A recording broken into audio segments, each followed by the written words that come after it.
ওয়ালাইকুম রহমতুল্লাহি ওয়া বারাকাতুহু। সৌদি রাশিয়া বিশেষ চুক্তি সই হয়েছে। সৌদি আরব ও রাশিয়ার নাগরিকরা এখন থেকে পর্যটন, ব্যবসা বা পারিবারিক ভ্রমণের উদ্দেশ্যে ভিসা ছাড়াই একে অপরের দেশে প্রবেশ করতে পারবেন।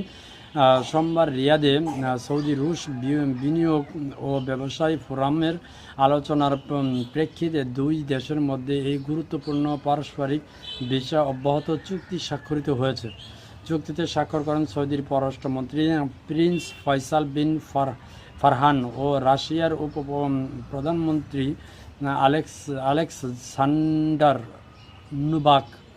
অনুষ্ঠানে উপস্থিত ছিলেন সৌদির জ্বালানি ও বিনিয়োগ কমিটির চেয়ারম্যান প্রিন্স আব্দুল আজিজ বিন সালমান।